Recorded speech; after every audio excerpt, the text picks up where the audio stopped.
Hello horror fans, and welcome back to Dead by Daylight.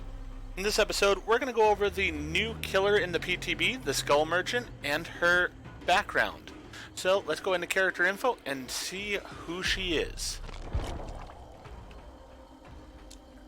The self-made millionaire Adriana Imai came from a humble home in Fortaleza, Brazil. Her father, Seda, moved to Brazil as a young man, hoping to see a side of the world completely different than his hometown in Hokkaido.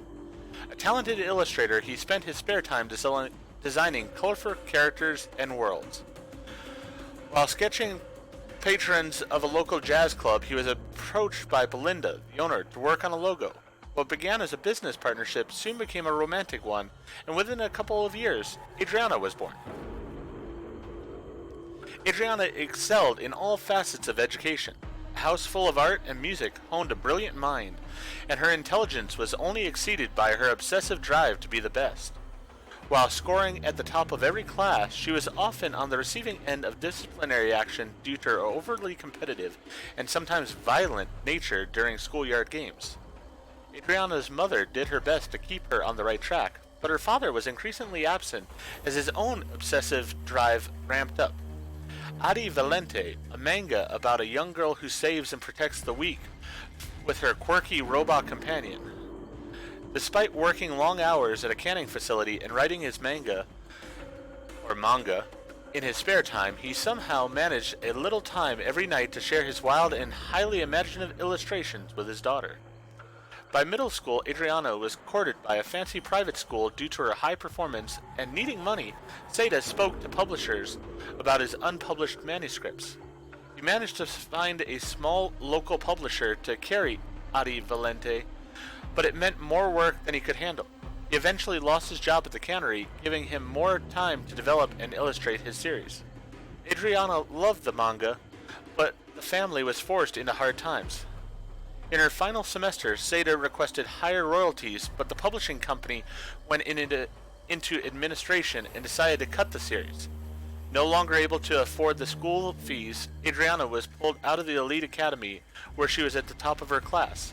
Belinda was able to negotiate her graduation, but another student was able to take her place at the head of the class. Adriana was furious. On summer break, she learned everything about her rival. Where he lived, where he hung out, and what he liked to do in his spare time. What he listened to, what he watched, everything. She even stalked him on his way home one late summer evening and considered the myriad ways she could ruin his life. But in the end, she did nothing, though something awakened within her, and she felt like the anti-hero in a new story her father had been exploring. Seda retreated further into himself and began producing this newer, darker manga, inspired by his visions and nightmares. A manga about a woman who hunts and guts the weak in a nightmarish realm with drones made of salvaged skulls and bones. But unable to sell this manga, San Hordoris Sombrios, the family became solely reliant on Belinda's income. Adriana, looking for a way to make her own money, started a website dedicated to the world of Brazilian manga. It became a runaway success, and significant advertising dollars started to roll in. She realized she had no real interest in writing for it, though, so she convinced other kids to write for it for free while the money flooded in. The second she got an offer, she sold the site and never looked back. Proud of her accomplishment, she came home to show her parents the check. She never got a chance to show her father, though. He walked out the door that morning, never to return, leaving only a stack of unpublished manuscripts about the Skull Merchant, mercilessly hunting those she deemed worthy of her efforts. To help her mother, Adriana began to study at the library, teaching herself investment and economics, and soon tripled her money. By the age of 18, barely with a high school degree, she had already become a self-made millionaire. As stories of this investment wonderkind spread across Brazil, more and more doors opened for her. Before too long, she had the kind of money that allowed her to buy small companies that she would gut, replace with non-union workers, and sell at a profit. The only break she took from her corporate obsession was to pore over her father's manuscripts, trying to understand the chilling world he had created. By her mid-20s, she was regularly flipping companies. While finalizing on a real estate firm, two members of the board moved to block the sale, pointing to the trail of hollowed-out husks she left in her wake. Adriana was frustrated. It took her weeks to find out who the holdouts were, but once she did, she thought about how it would feel to hurt them. She learned everything about the directors, stalked their every move, manipulated them into attending a conference in Switzerland, and while on retreat in the Alps, she made her move. Inspired by the Skull Merchant and feeling something within demanding expression, she tracked them with a prototype drone and brutally dismembered them with a cruel two-bladed weapon. The rush of emotion and adrenaline was unlike anything she had ever experienced before, and the company was hers. Thus began an unsettling cycle. Swoop in on a business, destroy anyone standing in her way, and gut the company for maximum profit. She targeted companies with larger-than-life CEOs and hoped one would present a challenge. None ever did. They disappeared unremarkably.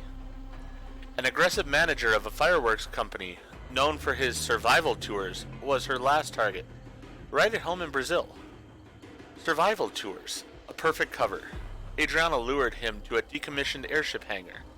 The hunt started at dawn and went the distance, with her still tracking him well into the evening.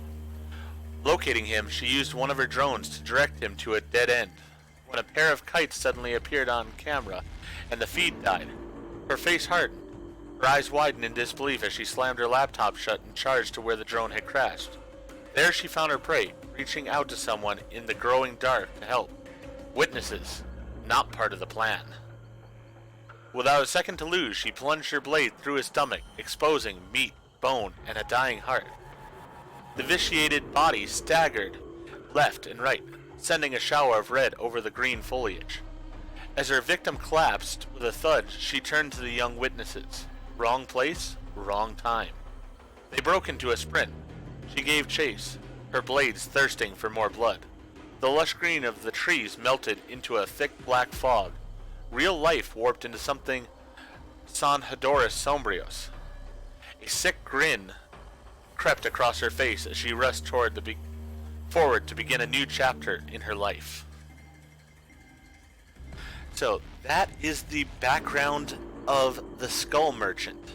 I hope that you've enjoyed it, and if you have, please go ahead and click that like button. If you've not already, please subscribe to the channel, click the bell icon, so that you're aware when I produce new videos in the future.